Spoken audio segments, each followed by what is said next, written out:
ശ്രീ രാജീവ് ഇരിങ്ങാലക്കുട. കേരളത്തിൻ്റെ നവോത്ഥാന ചരിത്രത്തിലെ ഒരു ശുഭ്രനക്ഷത്രം, അങ്ങനെയാണ് നമുക്ക് ചട്ടമ്പി സ്വാമികളെ വിശേഷിപ്പിക്കാൻ കഴിയുക. അദ്ദേഹം അനാചാരങ്ങൾക്കെതിരെയും സാമൂഹിക അസമത്വങ്ങൾക്കെതിരെയും ശക്തമായി പോരാടിയ ഒരു സന്യാസിയായിരുന്നു. അദ്ദേഹത്തിൻ്റെ ഒരു ജീവചരിത്രവും അതുമായിട്ട് ബന്ധപ്പെട്ട കാര്യങ്ങളുമൊക്കെ അതിനെപ്പറ്റിയൊക്കെ അങ്ങ് എഴുതിയിട്ടുണ്ട്. എന്താണ് ഈ ചട്ടമ്പി സ്വാമികൾ കേരള നവോത്ഥാനത്തിൽ അദ്ദേഹത്തിനുള്ള പ്രാധാന്യം എന്താണ്?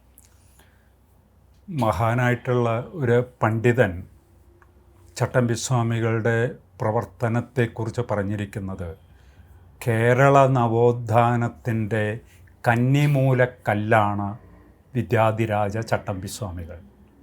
എത്ര ഭംഗിയായിട്ടാണത് പറഞ്ഞിരിക്കുന്നത്. അപ്പോൾ നവോത്ഥാനം എന്താണ്?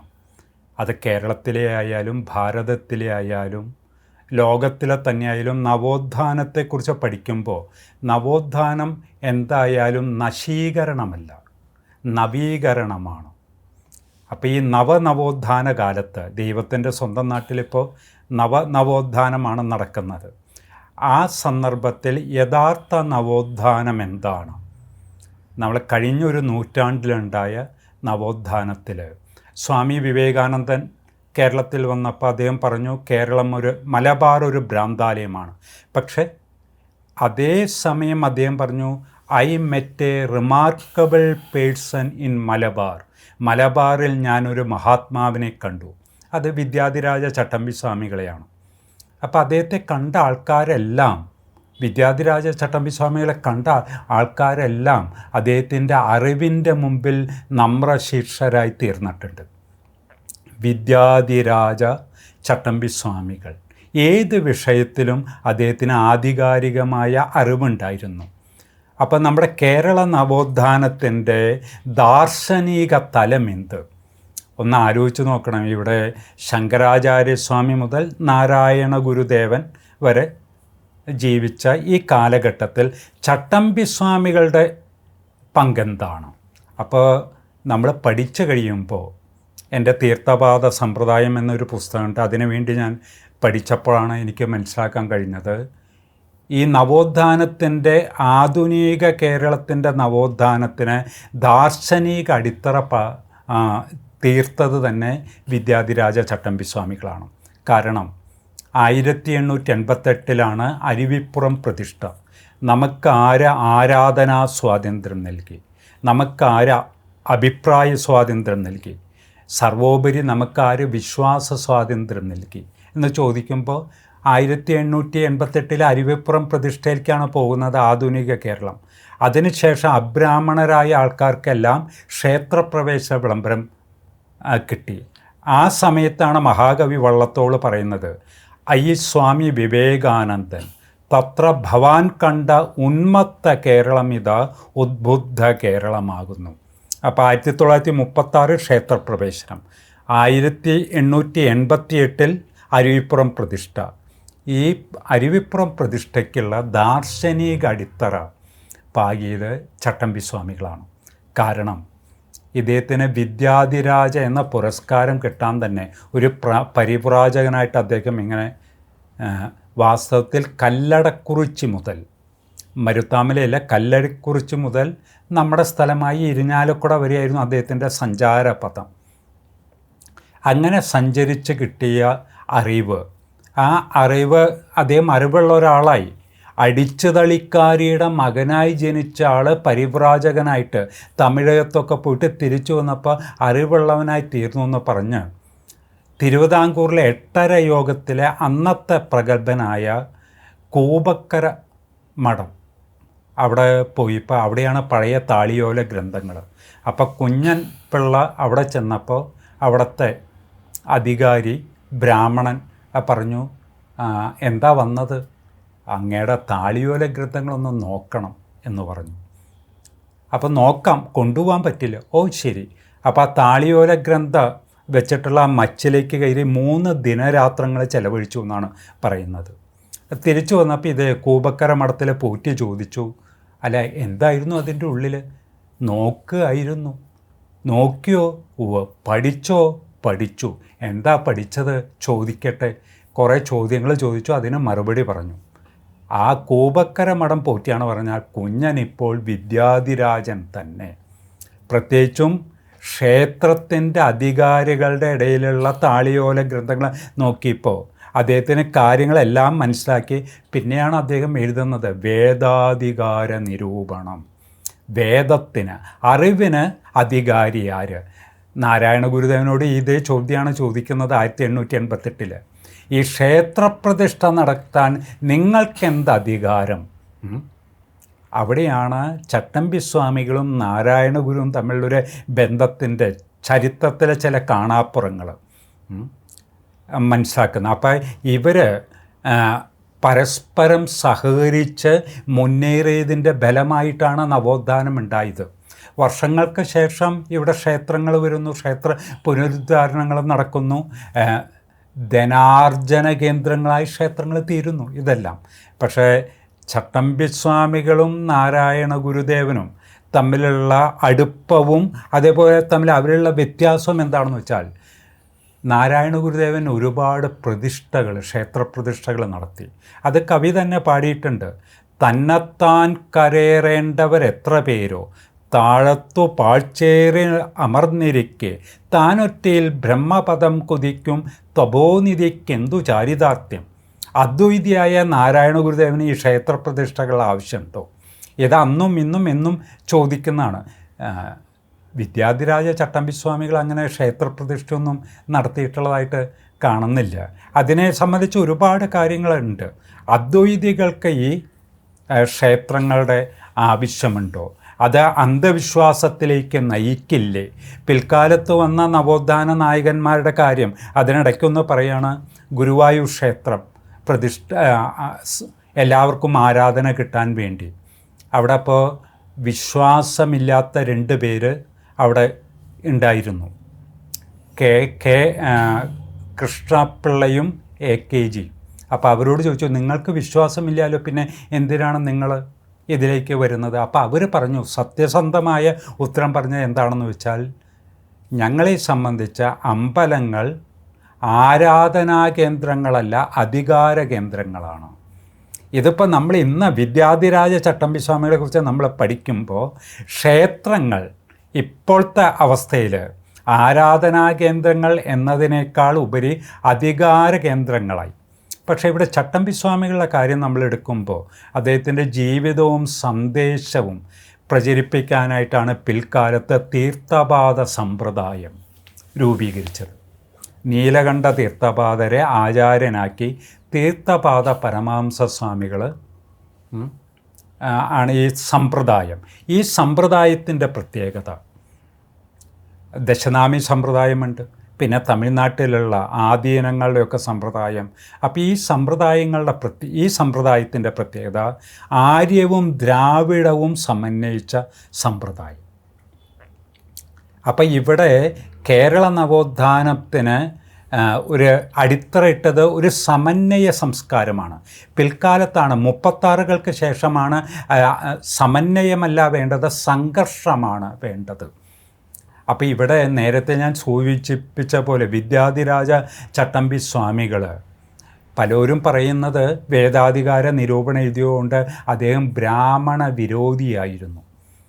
ക്രിസ്തുമത ഛേദനം എഴുതിയതുകൊണ്ട് ക്രിസ്തുമത വിരോധി, പരമത വിദ്വേഷിയാണ് എന്നാണ് പറയുന്നത്. പക്ഷേ നമുക്ക് ലഭ്യമായിട്ടുള്ള ചട്ടമ്പിസ്വാമികളുടെ കൃതികളിൽ കൂടെ പോയി കഴിഞ്ഞാൽ അദ്ദേഹത്തെ പോലൊരു സമന്വയത്തിൻ്റെ സംസ്കാരം കേരളത്തിൽ കൊണ്ടുവന്ന മറ്റൊരു ആചാര്യനെ അപൂർവമായിട്ടാണ് കാണുന്നത്. കാരണം ഈ വേദാധികാര നിരൂപണം എന്തുകൊണ്ട് എഴുതേണ്ടി വന്നു? അതിവിടെ അന്നത്തെ കാലഘട്ടത്തിൽ കുമാരനാശാൻ, മഹാകവി കുമാരനാശാൻ എഴുതി, വെളിച്ചത്തിന് വേലി കെട്ടാൻ ശ്രമിച്ചവർ കേരളത്തിലുണ്ടായിരുന്നു. ഒരൊറ്റ വാക്കിൽ പറയാം, എന്തുകൊണ്ട് ചട്ടമ്പിസ്വാമി വേദാധികാര നിരൂപണം, അതായത് ഈ ചോദ്യം ചട്ടമ്പിസ്വാമികളോടും നാരായണ ഗുരുദേവനോടും അക്കാലത്തുള്ള പല ശുഭാനന്ദ ഗുരുദേവനോടും നിങ്ങൾക്ക് സന്യാസമെടുക്കാനുള്ള അധികാരം എന്താ ചോദിച്ചപ്പോൾ, അപ്പോൾ വേദത്തിന് എന്താണ് വേദം? വേദം എന്ന് വെച്ചാൽ അറിവ്. അപ്പോൾ അറിവിന് അധികാരി ആര്? അപ്പോൾ അത് ആ വേദാധികാര നിരൂപണം എന്ന കൃതിയിൽ ക്ഷത്രിയന് സന്യസിക്കാൻ പാടുണ്ടോ? അപ്പം പിന്നെ ശൂദ്രൻ്റെ കാര്യം പറഞ്ഞിട്ട് എഴുതുന്നുണ്ട്. അപ്പോൾ പഴയ പുണ്യപുരാണ ഗ്രന്ഥങ്ങളും ഉപനിഷത്തുകളിലൊക്കെ രൈക്വൻ, ജ്ഞാനശ്രുതി അവർ തമ്മിലുള്ള സംഭാഷണങ്ങൾ, സത്യകാമ ജാബാലൻ, മാതാപിതാക്കൾ പിതാവ് ആരാണെന്ന് അദ്ദേഹത്തിന് അറിയില്ല, പക്ഷെ പിന്നീട് അദ്ദേഹം വളരെ ജ്ഞാനിയായിത്തീരുന്നുണ്ട്. ഈ കാര്യങ്ങളെല്ലാം ചട്ടമ്പിസ്വാമികൾ ആ വേദാധികാര നിരൂപണം എന്ന കൃതിയിൽ എഴുതുന്നുണ്ട്. നടരാജഗുരു ഈ വേദാധികാര നിരൂപണം വായിച്ചിട്ട് പറഞ്ഞത്, അത് എഴുതിയ കടലാസ് തീ പിടിച്ചില്ലല്ലോ, അത്രയും വിപ്ലവമാണ് അതിൽ നടന്നിരിക്കുക. അപ്പം യഥാർത്ഥ വിപ്ലവം എന്താണ്? ആരോ പാടിയ പോലെ അനുദിനം അനുദിനം അന്യനാടിൻ അപദാനം പാടുന്നവരെ എന്ന് പറഞ്ഞാൽ അതല്ല. നവോത്ഥാനം, ഓരോ നാട്ടിലും നവോത്ഥാനം നടപ്പിലാവുന്ന എങ്ങനെയാണ്? ചട്ടമ്പിസ്വാമികളുടെ വേദാധികാര നിരൂപണത്തിൽ കൂടെ പോയാൽ മതി, ഒരിതില്ല. ആ നവോത്ഥാനത്തിൻ്റെ തനിമ നമുക്ക് കണ്ടെത്താൻ സാധിക്കും. ഇവിടെ ഈ കേരളത്തിൻ്റെ ഈ പ്രദേശത്ത് ആർക്കായിരുന്നു അറിവിൻ്റെ അധികാരം? അത് ആഗ്രഹിക്കുന്നവനും അർഹതയുള്ളവനും അതിന് അധികാരമുണ്ടെന്ന് ആ ഗ്രന്ഥത്തിൽ കൂടെ അത് സ്ഥാപിക്കുകയാണ്. അപ്പോൾ ക്ഷേത്രപ്രതിഷ്ഠയെ ഒരു ഭാഗത്ത് നടക്കുന്നു. അതിനു മുമ്പ് തന്നെ ജ്ഞാനപ്രതിഷ്ഠകൾ ഇത്തരം ഗ്രന്ഥങ്ങളിലൂടെ, പിന്നെ ആദിഭാഷ എന്ന് പറയുന്ന ഒരു ഗ്രന്ഥം, അതിൻ്റെ സ്വാധീനം മലയാളികൾക്കെല്ലാം മനസ്സിലായിട്ട് കഴിഞ്ഞ ഒരു 5-6 വർഷങ്ങൾക്ക് മുമ്പാണ് ആദിഭാഷ തമിഴിലേക്ക് പരിഭാഷപ്പെടുത്തിയ ആളെ DMKയുടെ നേതാവ്, ദ്രാവിഡ മുന്നേറ്റ ഘടകത്തിൻ്റെ നേതാവ്, ഇന്നത്തെ തമിഴ്നാട് മുഖ്യമന്ത്രി വിളിച്ച് അദ്ദേഹത്തിൻ്റെ ക്യാബിനിൽ കൊണ്ടുപോയി പൊന്നാട് അണിയിച്ച് സ്വീകരിച്ചു. പരിഭാഷകൻ്റെ കഴിവല്ല, തമിഴ് ഭാഷയുടെയും തമിഴക സംസ്കാരത്തിൻ്റെയും പ്രാധാന്യം ചട്ടമ്പിസ്വാമികളെപ്പോലെ, നാരായണ ഗുരുദേവനെപ്പോലെ, അയ്യാ വൈകുണ്ഠനാഥരെപ്പോലെ, തൈക്കാട്ട് അയ്യാസ്വാമിയെ പോലെയുള്ള ആൾക്കാർ ആണ് അറിഞ്ഞിരിക്കുന്നത്. അത് ശങ്കരാദ്വൈതവും കൂടി സമന്വയിപ്പിച്ചു. അങ്ങനെ ഉണ്ടായതാണ് തീർത്ഥപാദ സമ്പ്രദായം. ഈ സമ്പ്രദായം അത് മറ്റ് പ്രസ്ഥാനങ്ങളെപ്പോലെ അത്ര വലിയ വിപുലമായ ഒരു സ്വാധീനം സമൂഹത്തിൽ ചെലുത്തിയിട്ടില്ലെങ്കിലും അതിന് അതിൻ്റേതായൊരു കോൺട്രിബ്യൂഷൻ ഉണ്ട്. ചോദിച്ചാൽ എന്താണ് ഒരു കോൺട്രിബ്യൂഷൻ എന്ന് ചോദിച്ചാൽ, അബ്രാഹ്മണർക്ക് സന്യാസം വിധിച്ചിട്ടുണ്ടോ? സംന്യാസം, ത്യജിക്കുക, ഒരു ത്യാഗിയാവാൻ അബ്രാഹ്മണന് സാധിക്കുമോ? സാധിക്കുമായിരുന്നില്ല കേരളത്തിൽ. നാരായണ ഗുരുദേവൻ തന്നെ ഒരു സന്ദർഭത്തിൽ പറയുകയോ പറയാൻ നിർബന്ധിക്കപ്പെടുകയോ ചെയ്തിട്ടുണ്ട്. ബ്രിട്ടീഷുകാരാണ് നമുക്ക് സന്യാസം തന്നത്. ചട്ടമ്പിസ്വാമികളുടെ മഹത്വം അവിടെ, അദ്ദേഹം സന്യാസിയല്ലാന്ന് ഒരാൾക്കും പറയാൻ സാധിക്കില്ല. കാഷായമില്ല, കമണ്ടലുമില്ല, ദണ്ഡില്ല. ഇപ്പോൾ വലിയ ചർച്ച നടക്കുന്നത് ദണ്ഡ് ഉള്ള ആളായിരുന്നു ആദി ശങ്കരാചാര്യസ്വാമി. ദണ്ഡ് വേണോ വേണ്ടേ ഇതൊന്നുമില്ല, ഒരു വേഷവും ഇല്ല, ഒരു വേഷം കിട്ടൂല. പക്ഷേ വിദ്യാധിരാജ ചട്ടമ്പിസ്വാമികൾ, അദ്ദേഹത്തിൻ്റെ ജീവിതവും സന്ദേശവും, അദ്ദേഹം സമാധിയായിട്ട് 100 വർഷം കഴിഞ്ഞ് 101-ാം വർഷത്തിലേക്ക് കടക്കുകയാണ്. അപ്പോൾ ആ സന്ദർഭത്തിൽ അദ്ദേഹം നമ്മുടെ സമൂഹത്തിന് പകർന്നു കൊടുത്ത അറിവ്, അത് ചരിത്രപരമായി, ഭാഷാപരമായി, ആധ്യാത്മികമായി, കലാപരമായി, അദ്ദേഹത്തെപ്പോലെ ഗഞ്ചറടിക്കുന്ന ആൾക്കാർ, തബല, വീണ വായിക്കുന്ന ആൾക്കാർ, കലയുടെയും ആ മേഖലയിൽ, അതെ സംഗീതത്തിൻ്റെ മേഖലയിൽ, സ്വാമി വിവേകാനന്ദൻ പോലും അദ്ദേഹത്തിൻ്റെ സംഗീതം കേട്ടിട്ട് അതിശയിച്ചു എന്നാണ് പറയുന്നത്. അപ്പോൾ അത് ബോധേശ്വരൻ ചോദിച്ചു, സ്വാമിയുടെ പരമഗുരുപാദരുടെ സംഗീതം കേട്ട് സാക്ഷാൽ വിവേകാനന്ദ സ്വാമി പോലും അതിശയിച്ചു പോയല്ലോ എന്ന് പറഞ്ഞപ്പോൾ ചട്ടമ്പിസ്വാമി എന്തു പറഞ്ഞു? ഓ, ആ തങ്കക്കുടം വായി തുറന്നാൽ മണൽത്തരി പോലും മതിരിച്ചു പോകും. ചട്ടമ്പിസ്വാമിയുടെ വിനയം! സ്വാമി വിവേകാനന്ദൻ പോലും ചട്ടമ്പിസ്വാമിയുടെ സംഗീതം കേട്ടിട്ട് അതിശയിച്ചു. അത് ചോദിച്ചപ്പോഴാണ് പറഞ്ഞത്, നമ്മുടെ അദ്ദേഹത്തിൻ്റെ സംഗീതം കേട്ടാൽ മണൽത്തരി പോലും മധുരിച്ചു പോകും. അദ്ദേഹം സ്വാമി വിവേകാനന്ദൻ ഒരു ഗരുഡനാണെങ്കിൽ ഞാനൊരു കൊതുകാണ്. ഇങ്ങനെയൊക്കെയാണ് അദ്ദേഹം വളരെ വിനയപൂർവ്വം പറഞ്ഞിരുന്നത്. ഇപ്പം ഞാൻ കഴിഞ്ഞൊരു ഇൻ്റർവ്യൂവിൽ പറഞ്ഞു, ഇരിഞ്ഞാലക്കുടയുടെ കൂടൽമാണിക്യം ക്ഷേത്രത്തിൻ്റെ അധിപനായിരുന്ന മാണിക്യൻ കേരളൻ, മകയിരം തിരുനാൾ മാണിക്യൻ കേരളൻ തച്ചുടയ കൈമൾ, അദ്ദേഹം സ്വാമിയുടെ കയ്യിൽ നിന്ന് മന്ത്രദീക്ഷ വാങ്ങാനാണ് ആഗ്രഹിച്ചത്. അദ്ദേഹം ചട്ടമ്പി സ്വാമി പറഞ്ഞു, നമുക്ക് ഇപ്പോൾ ഈ ദീക്ഷ മാത്രമേ ഉള്ളൂ. ഒന്ന് ആലോചിച്ച് നോക്കണം. അതായത് 64 ഗ്രാമങ്ങളിൽ ഏറ്റവും പ്രധാനപ്പെട്ട ഗ്രാമമായ സംഗമ ഗ്രാമത്തിൻ്റെ ഉടയോനാണ് പറയുന്നത്. അപ്പോൾ എന്നിട്ട് ഒടുവിൽ നിർബന്ധിച്ചപ്പോൾ പറഞ്ഞു, നീലകണ്ഠ തീർത്ഥപാദരോട് പറയൂ. അപ്പോൾ തീർത്ഥപാദരാണ് മന്ത്രദീക്ഷ കൊടുത്തത്. അതും ചട്ടമ്പി സ്വാമികളുടെ പേരും ചട്ടമ്പി സ്വാമി പറഞ്ഞിട്ട്. ഈ തച്ചുടൈ കൈമൾ നീലകണ്ഠ തീർത്ഥപാദരോട് പറയുന്നുണ്ട്, ചട്ടമ്പി സ്വാമിയുടെ ഒരു ജീവചരിത്രം എഴുതിക്കൂടെ എന്ന് ചോദിക്കുന്നുണ്ട്. അപ്പോൾ നീലകണ്ഠ തീർത്ഥപാദർ പറയുന്നത്, പരബ്രഹ്മത്തിന് ജീവചരിത്രമോ എന്നാണ്. അപ്പോൾ നമ്മൾ ചട്ടമ്പി സ്വാമികളെ പോലെയുള്ള ഒരാളെ അവതരിപ്പിക്കുമ്പോൾ, അദ്ദേഹം നവോത്ഥാന നായകനാണെങ്കിൽ ആണ്, സാമൂഹിക പരിഷ്കർത്താവാണെങ്കിൽ അതെ, ഭാഷാ പണ്ഡിതനാണ്, ചരിത്ര പണ്ഡിതനാണെന്ന് ചോദിച്ചാൽ പി ഗോവിന്ദപിള്ള എഴുതിയിരിക്കുന്നത് മതാചാര്യന്മാർ മതനിഷേധികൾ. അത് ആ പുസ്തകത്തിലാണ് പി ഗോവിന്ദപിള്ള എഴുതുന്നത്. ചട്ടമ്പി സ്വാമികളെപ്പോലൊരു സത്യസന്ധനായ ചരിത്രകാരനെ മലയാള രാജ്യം കണ്ടിട്ടില്ല. ആ പദം സത്യസന്ധനായ, ബാക്കിയുള്ളവരൊക്കെ എന്താണെന്ന് വെച്ചാൽ കമ്മിറ്റഡ് ഹിസ്റ്റോറിയൻസ്, പ്രത്യയശാസ്ത്രത്തോട് പ്രതിജ്ഞാബദ്ധതയുള്ളത്. ചട്ടമ്പി സ്വാമികൾക്ക് അങ്ങനെ ഒന്നിനോടും ഒരു പ്രതിബദ്ധതയില്ല. ഉണ്ടെങ്കിൽ സത്യത്തിനോടും ധർമ്മത്തോടും മാത്രമേ ഉള്ളൂ. അപ്പോൾ ഈ നവോത്ഥാനം എന്ന് പറഞ്ഞാൽ സ്വാമി വിവേകാനന്ദൻ പറയുന്നത്, ഭാരതത്തിൽ നവോത്ഥാനം നടപ്പിലാകണമെങ്കിൽ അത് മതം ആത്മീയതയാകുന്ന അതിൻ്റെ ചരട് പിടിച്ചുകൊണ്ട് തന്നെയാണ്. അതാണ് നമ്മുടെ SNDPയുടെ ബൈലോയിലുള്ള വാചകം കുമാരനാശാൻ ചേർത്തത്. അപ്പോൾ ചട്ടമ്പി സ്വാമികളെ കേരള നവോത്ഥാനത്തിൻ്റെ കന്നിമൂല കല്ലാണെന്ന് ഒരു പണ്ഡിതൻ പറഞ്ഞിട്ടുണ്ടെങ്കിൽ അത് ഏതർത്ഥത്തിലാണ്? ആത്മീയതയുടെ അർത്ഥത്തിൽ. കാരണം ആത്മീയമായ ഒരു ഉണർവ് ഉള്ളവനെ ഇവിടെ ഈ നാട്ടിൽ ഒരു നവോത്ഥാനം നടപ്പിലാക്കാൻ പറ്റുള്ളൂ. സാക്ഷാൽ ചിന്മയാനന്ദ സ്വാമിക്കും ചട്ടമ്പി സ്വാമിക്കും തമ്മിൽ അടുത്ത ബന്ധം ബാല്യകാലത്തിൽ ഉണ്ടായിരുന്നു. ബാലകൃഷ്ണ മേനോന്, ബാലകൃഷ്ണൻ എന്നുള്ള പേര് തന്നെ ചട്ടമ്പി സ്വാമിയാണ് ഇട്ടത്. ഈ ചിന്മയാനന്ദ സ്വാമികളോട് അദ്ദേഹത്തിൻ്റെ അവസാന കാലത്തിൽ ഒരു പ്രശസ്തനായ പത്രപ്രവർത്തകൻ, എനിക്ക് തോന്നുന്നത് ആശിഷ് നന്ദ്യോ അങ്ങനെയുള്ളൊരു പ്രശസ്തനായ ഒരാളാണ് അവസാന കാലത്ത് ചോദിച്ചപ്പോൾ, അങ്ങ് പിന്നിലേക്ക് തിരിഞ്ഞു നോക്കുമ്പോൾ അങ്ങ് എന്താണ് ആകാൻ ആഗ്രഹിച്ചത്? അപ്പോൾ ചിന്മയാനന്ദ സ്വാമി പറയുന്നുണ്ട്, എനിക്കൊരു ഏകാന്ത പഥികനാകണം എന്നായിരുന്നു ആത്മീയതയിലേക്ക് തിരിഞ്ഞപ്പോൾ ഞാൻ ചിന്തിച്ചത്. ഒരു വേദാന്ത വനസഞ്ചാരിയാകണം. എങ്ങനെ? വിദ്യാധിരാജ ചട്ടമ്പി സ്വാമികളെപ്പോലെ കൂട്ടിച്ചേർക്കുന്നുണ്ട്.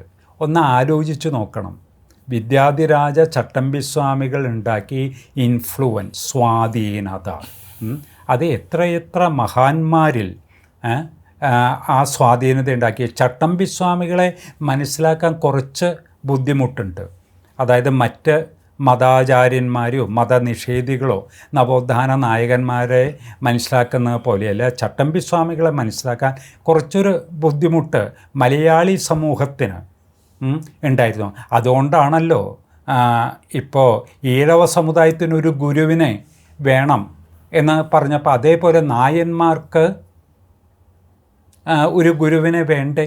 ഈ NSSും ഒക്കെ പൊതുവേ ഈ ചട്ടമ്പി സ്വാമികളുടെ ജന്മദിനം അല്ലെങ്കിൽ ചട്ടമ്പി സ്വാമികളെ പറ്റിയൊക്കെ പറയുന്നുണ്ടെങ്കിലും ശ്രീനാരായണ ഗുരുദേവന് ലഭിച്ച ആ സ്വീകാര്യത അല്ലെങ്കിൽ അദ്ദേഹവുമായി ബന്ധപ്പെട്ടുണ്ടായ ഒരുപാട് എഴുത്തുകൾ, പുസ്തകങ്ങൾ, അങ്ങനെയൊക്കെ ഉണ്ടായി. പക്ഷേ ചട്ടമ്പി സ്വാമികളുടെ കാര്യത്തിൽ അത്രത്തോളം ഉണ്ടായില്ല എന്നൊരു ഇതുണ്ട്. അതെന്തുകൊണ്ടായിരിക്കും?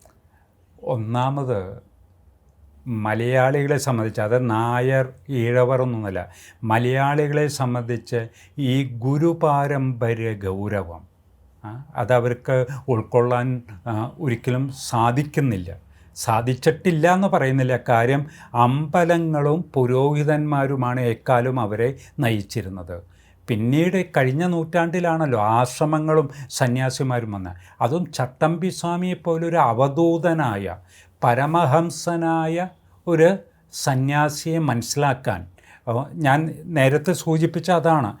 അത് അവരുടെ ഒരു കഴിവേകേടല്ല. കാര്യം എന്താണെന്ന് വെച്ചാൽ 5 കിലോ പൊക്കാൻ കഴിയുന്ന ഒരാൾക്ക് ഒരിക്കലും 50 കിലോ പൊക്കാൻ സാധിക്കില്ല. അതേപോലെ ചട്ടമ്പി സ്വാമിയെപ്പോലെയുള്ളൊരു മഹാത്മാവ് എന്തിന് മന്നത്ത് പത്മനാഭൻ, അദ്ദേഹം മഹാനായൊരു മനുഷ്യൻ തന്നെ. അദ്ദേഹത്തിന് 34 വയസ്സായിരുന്നു ചട്ടമ്പി സ്വാമികൾ സമാധിയാവുമ്പോൾ. മന്നത്ത് പത്മനാഭൻ ചട്ടമ്പി സ്വാമികളെ കാണാൻ പോയിട്ടില്ല. അവർ തമ്മിൽ പരസ്പരം ബന്ധപ്പെട്ടിട്ടില്ല. ഒന്ന് ആലോചിച്ച് നോക്കണം. കാര്യം ചട്ടമ്പി സ്വാമികൾ എല്ലാ കാര്യങ്ങളും, വ്യവഹാരികമായ എല്ലാ കാര്യം നോക്കിയത് കാരണവരെ എന്ന് വിളിച്ചിരുന്ന കുമ്പളത്ത് ശങ്കുപിള്ളയായിരുന്നു. അപ്പോൾ ചുരുക്കത്തിൽ ഒരു നായർക്ക് മറ്റൊരു നായരെ കണ്ടുകൂടാന്ന്, ഇത് ലൗകിക കാര്യമാണ്. ചട്ടമ്പി സ്വാമികളെ സംബന്ധിച്ച് നായരെ നേരെയാക്കുകയായിരുന്നില്ല അദ്ദേഹത്തിൻ്റെ ദൗത്യം.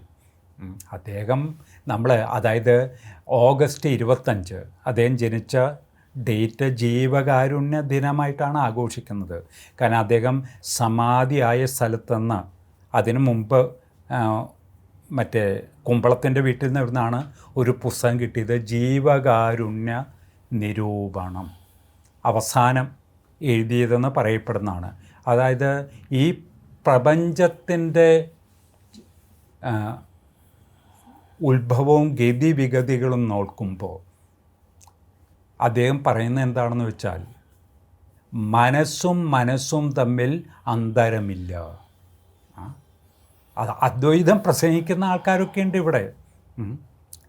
വേദമന്ത്രങ്ങളോതി നിങ്ങൾ ഭേദബുദ്ധി ഉണ്ടാക്കി ഒരു കവി പാടിയിട്ടുള്ളതാണ്. പക്ഷേ സ്വാമി കണ്ടെത്തിയ സത്യം അദ്ദേഹം സ്വജീവിതത്തിലെ അനുഭൂതിയിൽ കൊണ്ടുവന്നത് മനസ്സും തമ്മിൽ അന്തരമില്ല. കാരണം അദ്ദേഹത്തിൻ്റെ അടുത്ത് സർപ്പം വരുന്നു, പട്ടികൾക്ക് സദ്യ കൊടുക്കുന്നു, എറുമ്പുകൾ വരുന്നു, എല്ലാം വരുന്നു. അപ്പോൾ ഒരു സർവജീവി സ്നേഹം. ഇപ്പോൾ നാരായണ ഗുരുദേവൻ്റെ അനുകമ്പാദശകത്തിൽ ഒരു ശ്ലോകമുണ്ട്, സരളാദ്വയ ഭാഷ്യകാരനാം ഗുരുവോ ഈ അനുകമ്പയാണ്ടവൻ. സരളാദ്വയ ഭാഷ്യകാരനാം ഗുരുവോ ഈ അനുകമ്പയാണ്ടവൻ. സർവത്ര അനുകമ്പയാണ് പ്രപഞ്ചത്തിലേക്ക് നോക്കുമ്പോൾ. അപ്പോൾ അങ്ങനെയുള്ള ഒരാൾക്ക് ഒന്നിലേക്ക് പരിമിതപ്പെടാൻ സാധിക്കില്ല. മറ്റുള്ളവർ എത്ര ശ്രമിച്ചാലും ശരി, ഞങ്ങളുടെ ഗുരുവാണെന്ന് പറയുമ്പോൾ അദ്ദേഹം ഇപ്പോൾ ഇദ്ദേഹത്തിനോട് തച്ചുടൈ കൈമളിനോട് പറഞ്ഞില്ലേ, നമുക്ക് ആരുടെയും ഗുരുവാകേണ്ട അപ്പനെ. വേറൊരു ദിക്കിൽ പറഞ്ഞത് നീലകണ്ഠ സമുദായോദ്ധാരകൻ കൃഷ്ണപിള്ള. മന്നത്ത് പത്മനാഭന് മുമ്പ് ഉണ്ടായ ആളാണ് കൃഷ്ണപിള്ളയും. CV രാമൻ പിള്ളയും നായർ ഭൃത്യ സംഘം രൂപീകരിച്ചിരുന്നു തിരുവിതാംകൂറിൽ നായന്മാരെ നേരെയാക്കാൻ. അദ്ദേഹത്തിനോടും ചട്ടമ്പി സ്വാമി പറഞ്ഞു, നമുക്കാരുടെയും ഗുരുവാകേണ്ട, നിങ്ങൾ നമ്മളെ കരുവുമാക്കേണ്ട. ഒന്ന് ആലോചിച്ച് നോക്കണം. എന്ന് നമ്മൾ ചിന്തിക്കുമ്പോൾ അങ്ങനെ ഒരു സർവതന്ത്ര സ്വതന്ത്രനായ ഒരു മനുഷ്യാത്മാവ്. അതുമാത്രമല്ല, അദ്ദേഹം അതുവരെ നിലനിന്നിരുന്ന ആ ഒരു സമ്പ്രദായങ്ങളെ ശക്തമായി എതിർത്തു എന്നുള്ളതാണ് പറയുന്നത്, എന്നുള്ളതാണ് വായിച്ചിട്ടുള്ളത്.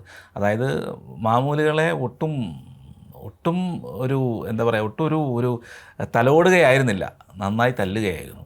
അങ്ങനെയാണ് കേട്ടിട്ടുള്ളത്. വേദാധികാര നിരൂപണം എന്ന കൃതിയിൽ അദ്ദേഹം സാക്ഷാൽ ശങ്കരാചാര്യസ്വാമികളെ തന്നെ അതിനിശിതമായി വിമർശിക്കുന്നുണ്ട്. സാക്ഷാൽ ശങ്കരാചാര്യസ്വാമികളെപ്പോലും വിമർശിക്കണമെങ്കിൽ അദ്ദേഹത്തിൻ്റെ മേധാശക്തി പ്രജ്ഞ എന്തായിരിക്കണം? കാരണം ശങ്കരാചാര്യസ്വാമികളാണ് അപശൂദ്രാദ്രീകരണം എഴുതിയതെങ്കിൽ അദ്ദേഹത്തിനെയും വിമർശിക്കേണ്ടി വരും. അപ്പം ഈ വിമർശനത്തിൻ്റെ ഒരു യഥാർത്ഥ ധാര കേരളത്തിലുണ്ടായത് ഭക്തി, യുക്തി, വിഭക്തി. അതിൽ യുക്തിയും വിഭക്തിയും സാധാരണക്കാരിലേക്ക് പകർന്നു കൊടുക്കാൻ ചട്ടമ്പിസ്വാമികൾ വലിയ ഒരു പങ്ക് വഹിച്ചിട്ടുണ്ട്. ഈ ചട്ടമ്പിസ്വാമികളുടെയും നാരായണ ഗുരുദേവൻ്റെയും ഒക്കെ ഹഠയോഗ ഗുരുവായിരുന്നല്ലോ തൈക്കാട്ട് അയ്യാസ്വാമികൾ. അയ്യാസ്വാമികളുടെ അവിടെ ഏറെക്കാലം തൈപ്പൂയം നാളിൽ ഇവരെല്ലാവരും ഒരുമിച്ച് കൂടുമായിരുന്നു. മക്കടി ലബ്ബ, പേട്ടയിൽ ഫെർണാണ്ടസ്, തക്കല പീർ മുഹമ്മദ് എന്ന് പറയുന്ന ആൾ, പിന്നെ കൊല്ലത്തമ്മ എന്ന് പറയുന്ന സർവസാക്ഷിയമ്മ, അവരുടെ ശിഷ്യയായ സ്വയം പ്രകാശ യോഗിനിയമ്മ, ഇവരൊക്കെ ഒരുമിച്ചിരുന്നിട്ടായിരുന്നു ഈ സംവാദം. പിൽക്കാലത്ത് നാരായണ ഗുരുദേവൻ പറഞ്ഞതുപോലെ വാദിക്കാനും ജയിക്കാനുമല്ല, അറിയാനും അറിയിക്കാനുമാണ്. അപ്പോൾ അതിൻ്റെ ഒരു ആദ്യകാലത്തെ ഒരു കേന്ദ്രം ശൈവപ്രകാശ സഭ, അങ്ങനെയൊക്കെയുള്ള പല സഭകളും, ജ്ഞാനപ്രജാകാരം, പേട്ടയിൽ രാമൻപിള്ള ആശാൻ തുടങ്ങി ഇത്, അവിടുത്തെ സ്റ്റുഡൻ്റായിരുന്നു, വിദ്യാർത്ഥിയായിരുന്നു ചട്ടമ്പിസ്വാമി. അവിടെ വെച്ചിട്ടാണ് തൈക്കാട്ട് അയ്യാസ്വാമിയെ കാണുന്നത്. അപ്പോൾ ഒരു കാലഘട്ടത്തിൽ കേരളത്തിൽ ഇതുപോലെയുള്ള എല്ലാ ആശയങ്ങളെക്കുറിച്ചും സംവദിക്കുന്ന പല കേന്ദ്രങ്ങളുണ്ടായിരുന്നു. ഗുരുകുലം പോലെയുള്ള പള്ളിക്കൂടങ്ങൾ. തൈക്കാട്ട് അയ്യാസ്വാമിയുടെ അവിടെ അദ്ദേഹത്തിൻ്റെ മക്കളായ ലോകനാഥ പണിക്കർ, പഴനിവേൽ, അദ്ദേഹത്തിൻ്റെ ഭാര്യ ഒരു ഗുരുകുല പത്നിയായിട്ട് അവിടെ ഉണ്ടായിരുന്നു. അപ്പോൾ അവിടെയൊക്കെ വെച്ച് പഠിച്ച് ആർജിച്ചെടുത്ത ഒരു സംസ്കാരം, ഒരു സമന്വയത്തിൻ്റെ സംസ്കാരം, ആ സമന്വയത്തിൻ്റെ സംസ്കാരമായിരിക്കാം ചട്ടമ്പിസ്വാമികളെ കേരള നവോത്ഥാനത്തിൻ്റെ കന്നിമൂല കല്ലാക്കി തീർത്തത്.